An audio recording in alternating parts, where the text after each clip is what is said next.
devenir un mentaliste de l'amour. Je vous dis tout.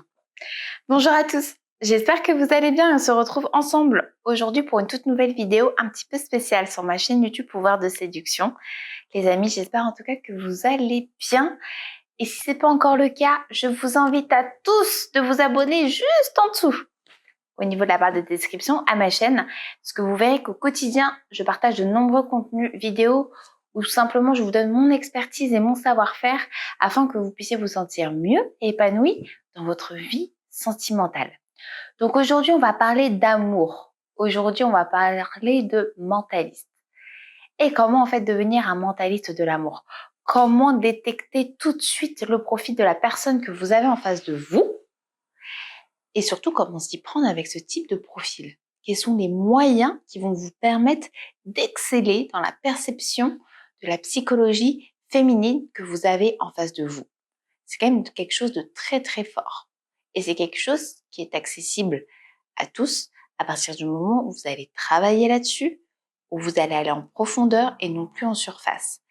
Sachez une chose, c'est ce que je fais tous les jours avec vous les amis quand je suis en suivi coaching. Tout de suite, je me mets dans la tête de la personne qui, en quelque sorte, vous a quitté ou la personne qui ne veut pas de vous. Tout de suite, j'arrive à détecter quel est son profil, quelles sont ses envies, quelles sont ses angoisses. Parce que j'ai appris par mon expérience à utiliser différents outils dont je vais vous parler aujourd'hui. Alors, je ne vais pas pouvoir faire une énorme et longue vidéo comme un live, mais au moins vous donner les principaux outils qui vont vous amener au fait de devenir un mentaliste en amour. Parce que quoi qu'on en dise, c'est extrêmement important que vous puissiez détecter quel type de profil vous allez avoir. Peut-être une personne excessive, peut-être une personne évitante, peut-être une personne émotionnelle, peut-être une personne en dépendance, peut-être une personne toxique, peut-être une personne perverse narcissique. C'est hyper important quand même de savoir à qui on a affaire et encore plus en séduction. Surtout quand on a envie de se projeter, surtout quand on a envie de créer, surtout quand on a envie tout simplement de se mettre dans une relation sérieuse. On a forcément envie d'avoir une personne qui convienne à nos valeurs et à nos limites. C'est pour ça qu'il ne faut pas juste aller en surface. Il ne faut pas juste s'arrêter à une simple communication par rapport au centre d'intérêt ou juste une simple communication par rapport au travail. Qu'est-ce que tu as fait aujourd'hui? Toujours aller en profondeur, les amis, c'est hyper important parce que déjà d'une, vous allez pouvoir détecter quel type de profil vous allez, de deux, connaître aussi les envies et peut-être les peurs et les angoisses de cette personne que vous avez envie de séduire et aussi savoir réellement si la personne a un profond intérêt pour vous. Alors pour pouvoir être un vrai mentaliste de l'amour, c'est comme ça que j'ai nommé cette vidéo, parce que c'est le cas de le dire.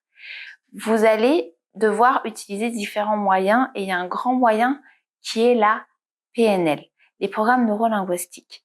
J'ai été formée à la PNL parce que c'est vraiment un outil qui est intéressant. C'est un outil qui va vous permettre de bien communiquer avec votre interlocuteur. Les techniques de la PNL, va pouvoir vous fournir différents outils importants, comme la technique de l'ancrage, du recadrage, de la synchronisation.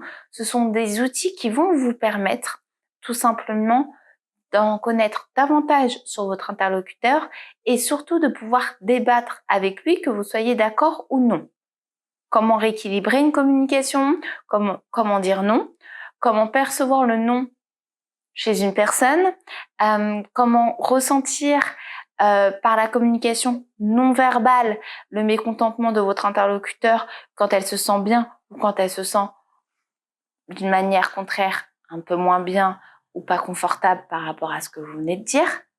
La PNL va vraiment vous aider, les amis, à pouvoir communiquer en profondeur et en connaître davantage sur le profil de votre interlocuteur. Deuxième outil qui va vous permettre de devenir vraiment un mentaliste de la séduction, ça va être la psychologie inversée.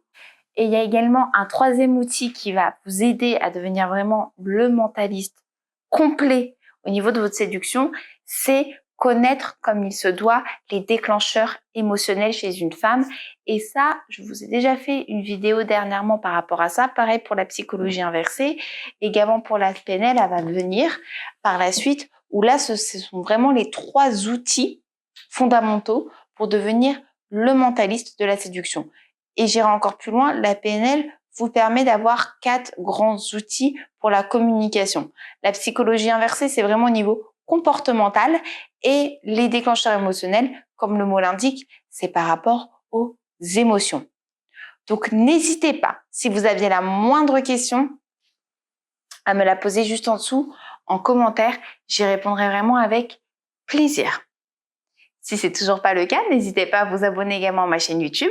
N'hésitez pas à partager en masse cette vidéo parce que je vais bientôt faire un grand webinar par rapport au fait d'être un mentaliste à la perfection au niveau de votre séduction, où je vais pouvoir développer encore plus davantage les méthodes de la PNL, les déclencheurs émotionnels et la psychologie inversée au niveau du comportement.